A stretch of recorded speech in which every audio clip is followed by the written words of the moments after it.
A government has a role in this, but teachers must inspire, principals must lead.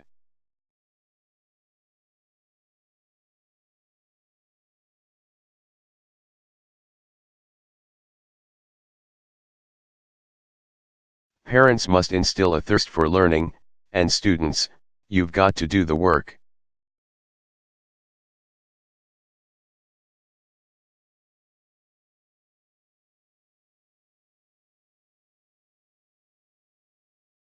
And together, I promise you we can out-educate and out-compete any nation on earth.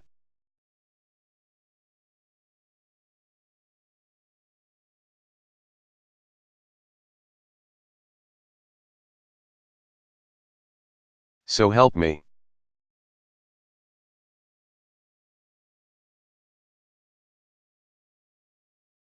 Help me recruit 100,000 math and science teachers.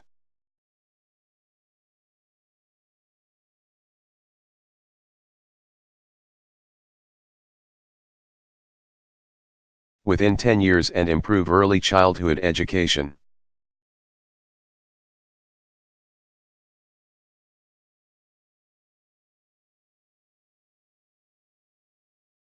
Help give 2 million workers the chance to learn skills.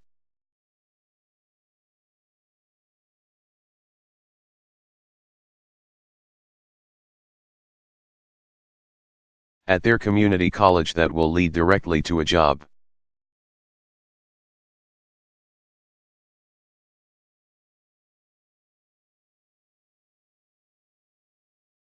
Help us work with colleges and universities to cut in half the growth of tuition costs over the next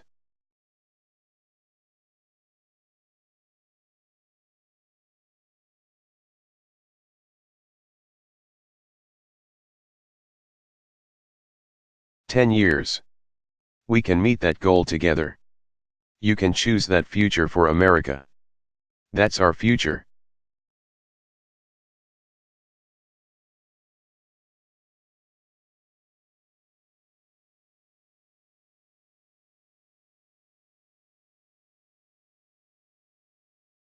You know, in a world of new threats and new challenges, you can choose leadership that has been tested and proven.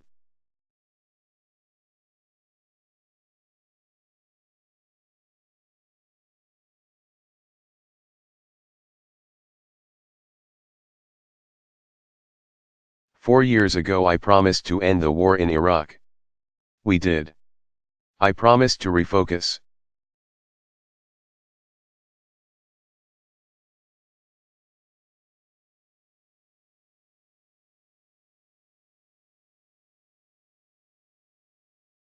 On the terrorists who actually attacked us on September 11th, and we have. We blunted.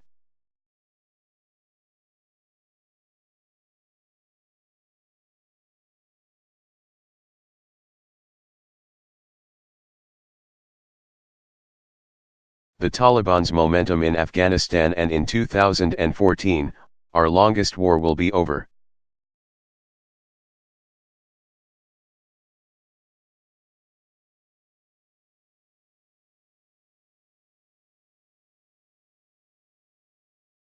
A new tower rises above the New York skyline, Al-Qaeda is on the path to defeat, and Osama bin Laden is dead.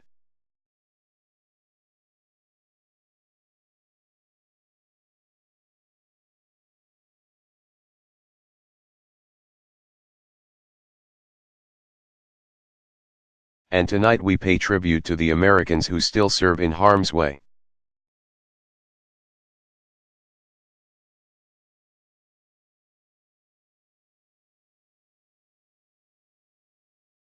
We are forever in debt to a generation whose sacrifice has made this country safer and more respected.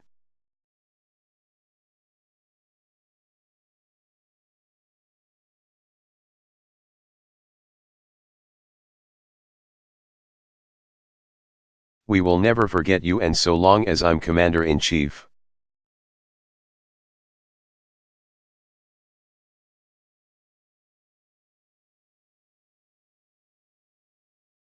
We will sustain the strongest military the world has ever known.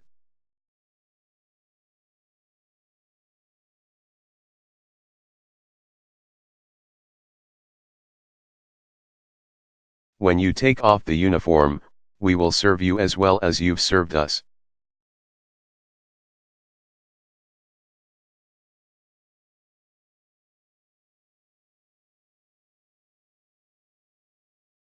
Because no one who fights for this country should have to fight for a job or a roof over their heads or the care that they need when they come home.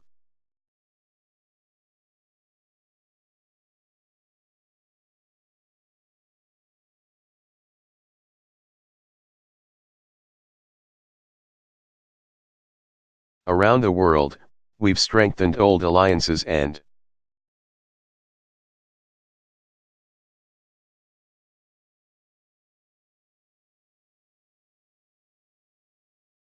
forged new coalitions to stop the spread of nuclear weapons.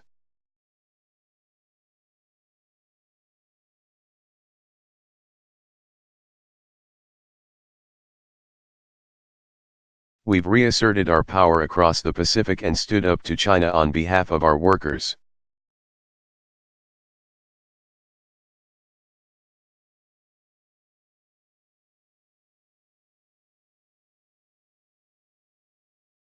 From Burma to Libya to South Sudan, we have advanced the rights and dignity of all human beings, men and women.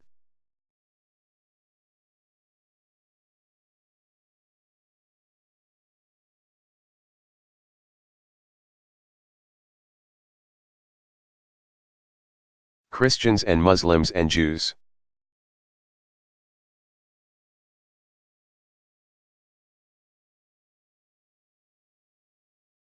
But for all the progress that we've made, challenges remain.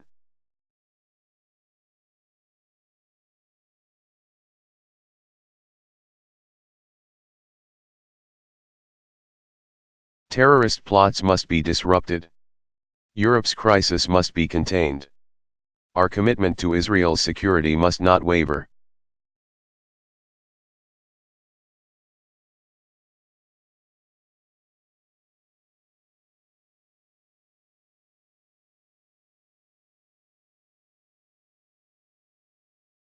And neither must our pursuit of peace.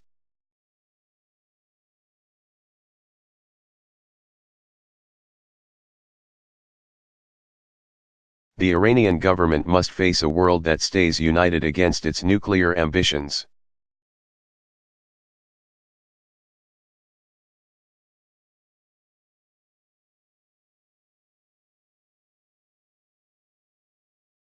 The historic change sweeping across the Arab world must be defined not by the iron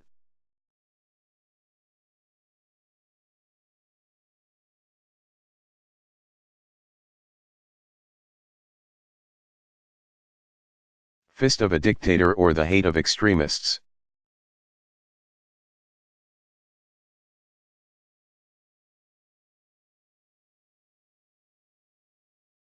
but by the hopes and aspirations of ordinary people who are reaching for the same rights that we celebrate here today.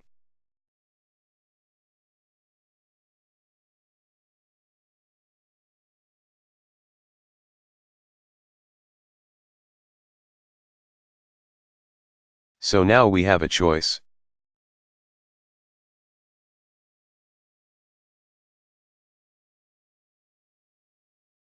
My opponent and his running mate are new to foreign policy.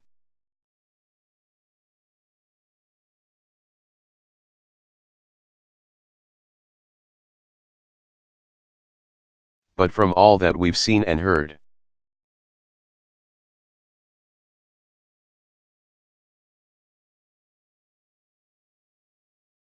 they want to take us back to an era of blustering and blundering that cost America so dearly.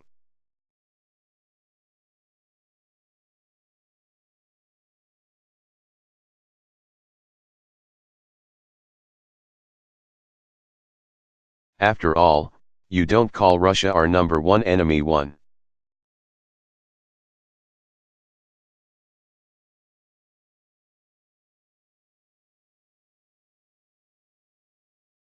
Not Al-Qaeda, Russia, unless you're still stuck in a Cold War mind warp.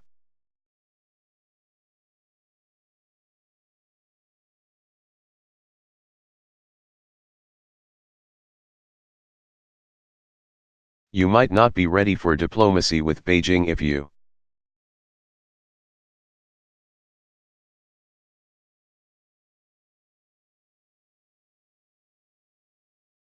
can't visit the Olympics without insulting our closest ally.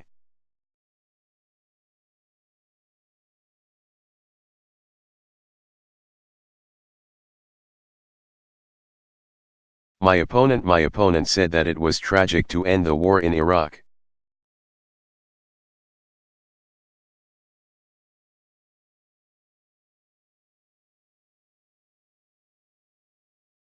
And he won't tell us how he'll end the war in Afghanistan. Well, I have, and I will.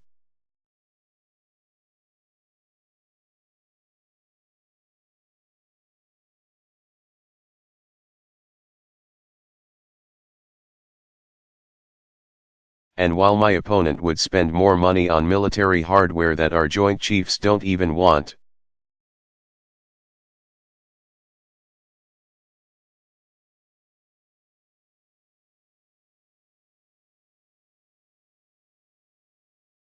I will use the money we're no longer spending on war to pay down our debt and put more people back to work rebuilding roads and bridges.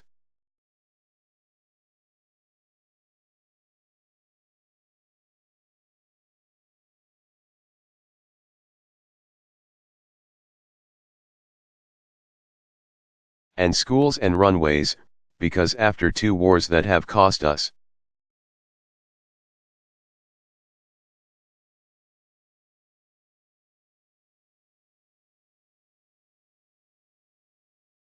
thousands of lives and over $1 trillion, it's time to do some nation building right here at home.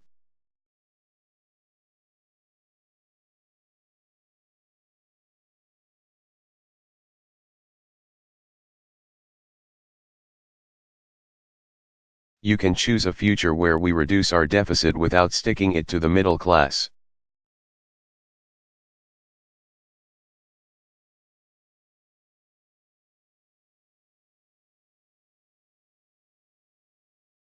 Independent experts say that my plan would cut our deficit by $4 trillion.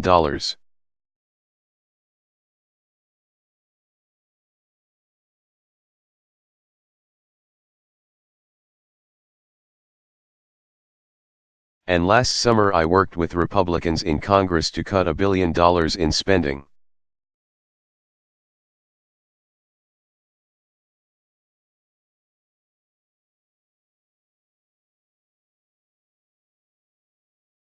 Because those of us who believe government can be a force for good should work harder than anyone.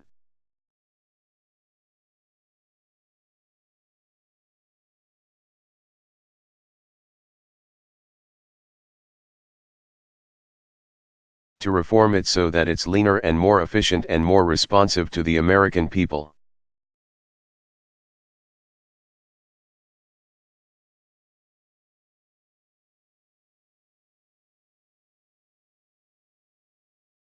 I want to reform the tax code so it's simple, fair, and asks the wealthiest households to pay higher taxes on.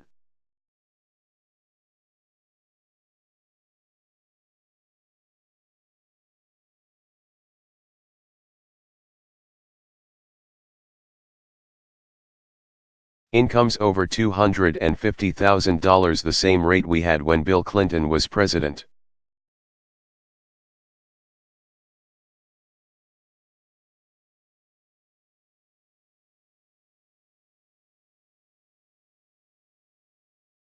The same rate we had when our economy created nearly 23 million new jobs, the biggest surplus in history, and a whole lot of millionaires to boot.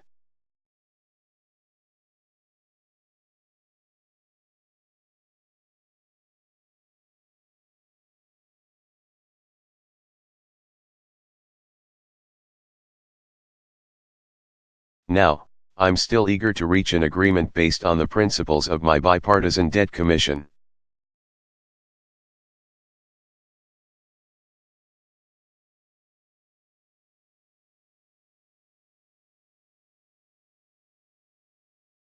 No party has a monopoly on wisdom. No democracy works without compromise.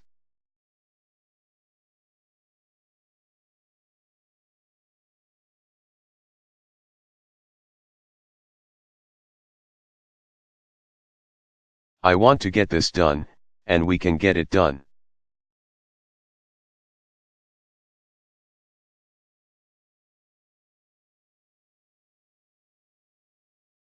But when Governor Romney and his friends in Congress tell us we can somehow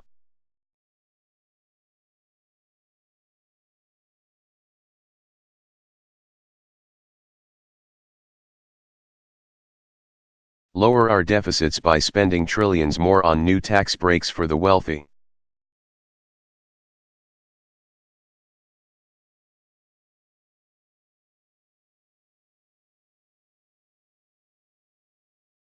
well, what did Bill Clinton call it? You do the arithmetic. You do the math.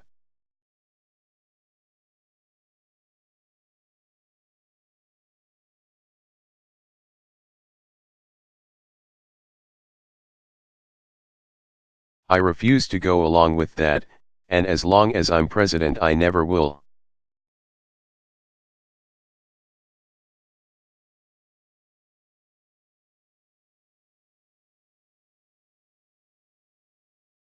I refuse to ask.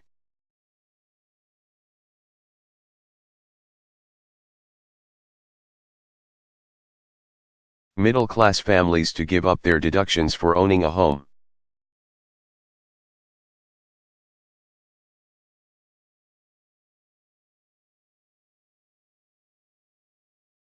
Or raising their kids just to pay for another millionaire's tax cut.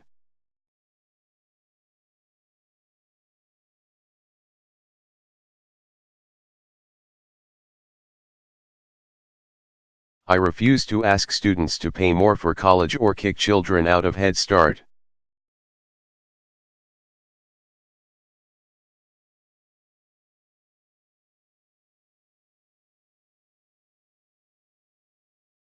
Programs to eliminate health insurance for millions of Americans who are poor and elderly.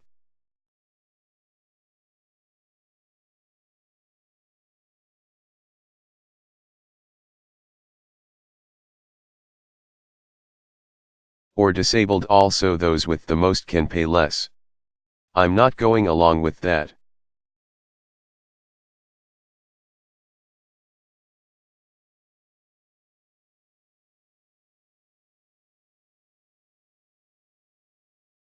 And I will never turn Medicare into a voucher.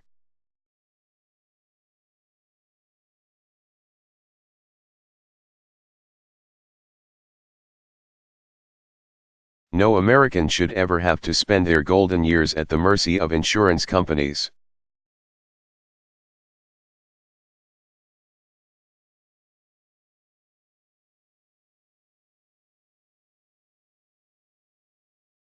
They should retire with the care and the dignity that they have earned.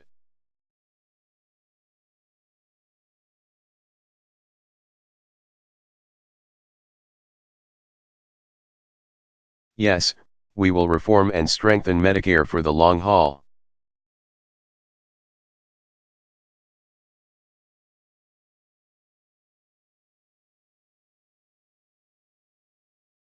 But we'll do it by reducing the cost of healthcare, not by asking seniors to pay thousands of dollars more.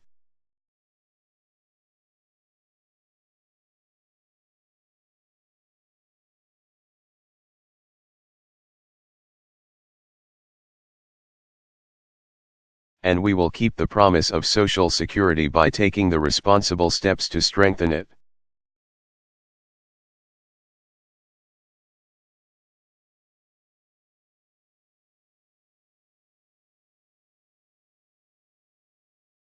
Not by turning it over to Wall Street.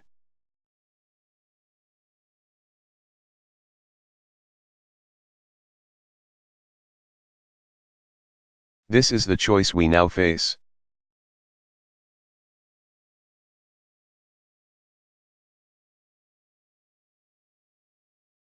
This is what the election comes down to.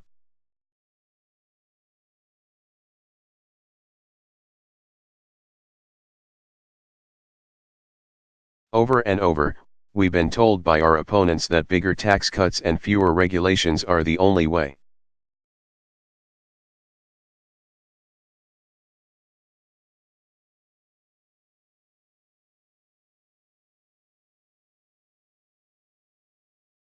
That since government can't do everything, it should do almost nothing.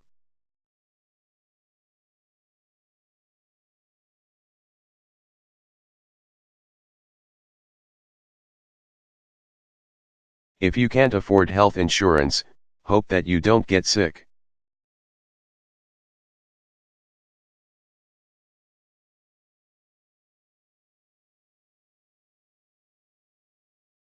If a company releases toxic pollution into the air your children breathe, well, that's the price of progress.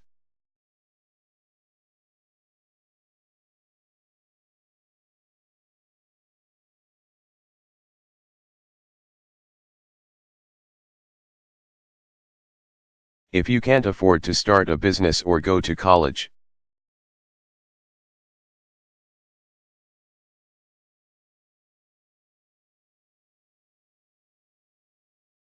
take my opponent's advice and borrow money from your parents.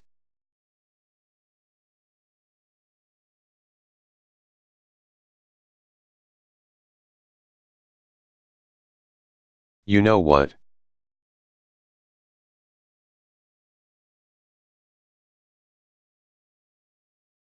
That's not who we are. That's not what this country's about.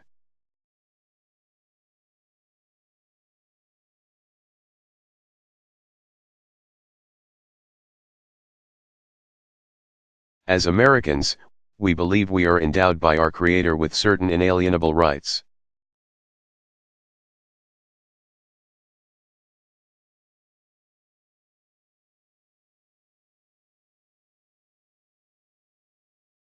Rights that no man or government can take away.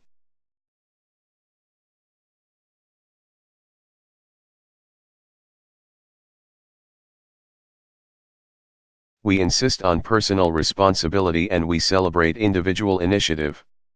We're not.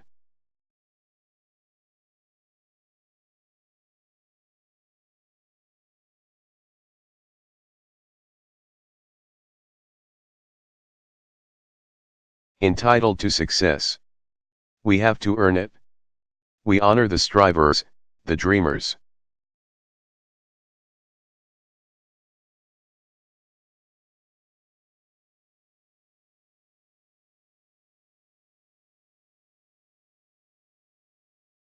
The risk takers, the entrepreneurs who have always been the driving force behind our free enterprise system.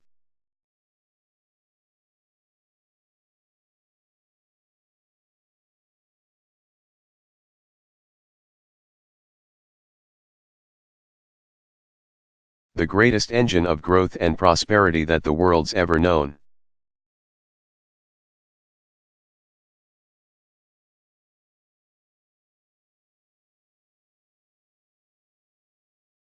But we also believe in something called citizenship.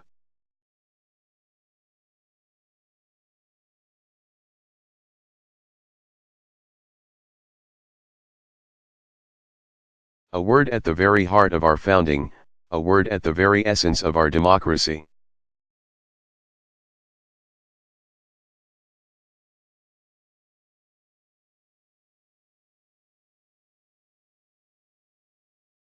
The idea that this country only works when we accept certain obligations to one another and to future generations.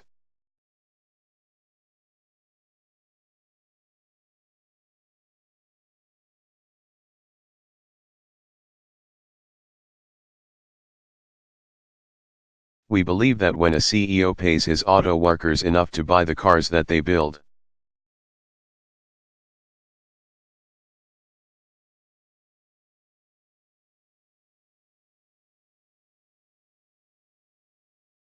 the whole company does better.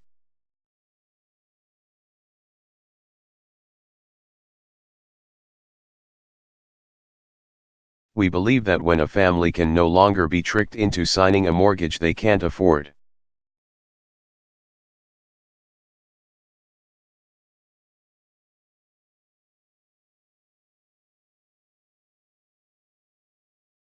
that family's protected, but so is the value of other people's homes and so is the entire economy.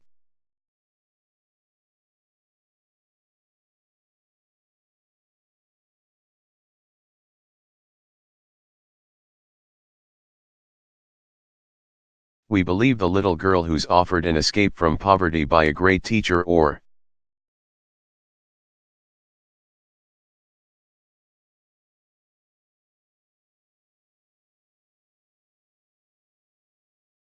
a grant for college could become the next Steve Jobs or the scientist who cures cancer.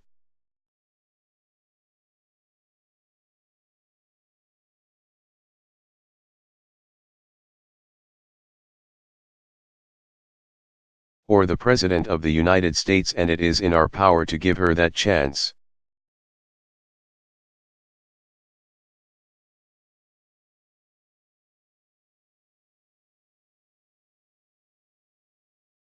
We know that churches and charities can often make more of a difference than a poverty program alone.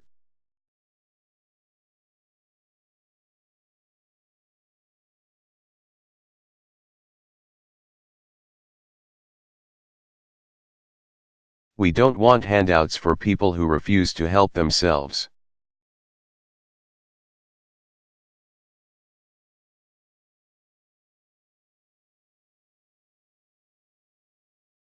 And we certainly don't want bailouts for banks that break the rules.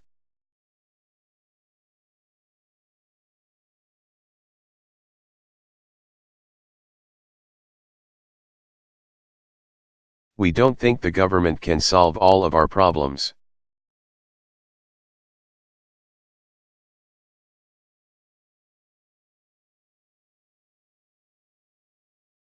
But we don't think the government is the source of all of our problems any more than our welfare recipients or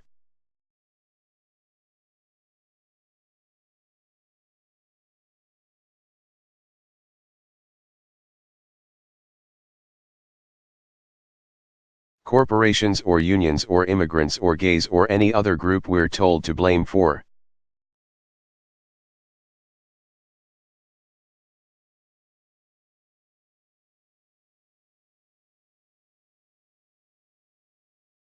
Our troubles because America, we understand that this democracy is ours.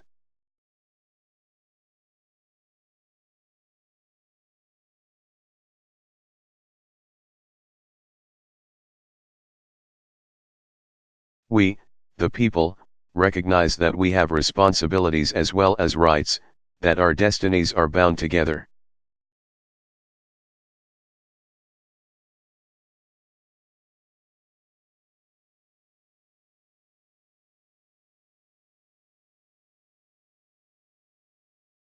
That a freedom which asks only, what's in it for me, a freedom without a commitment to others.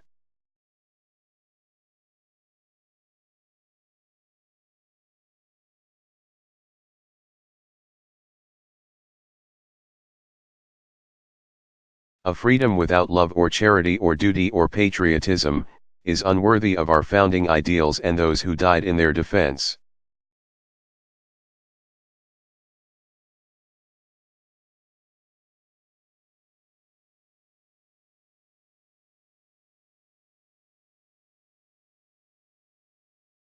As citizens, we understand that America is not about what can be done for us.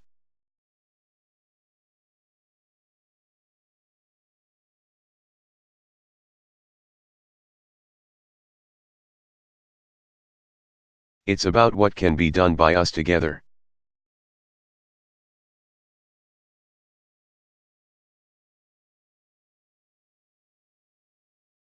Through the hard and frustrating but necessary work of self-government. That's what we believe.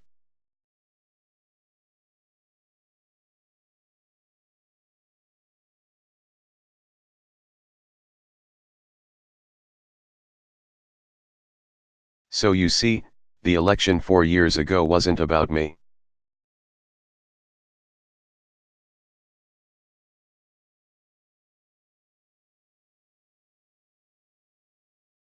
It was about you.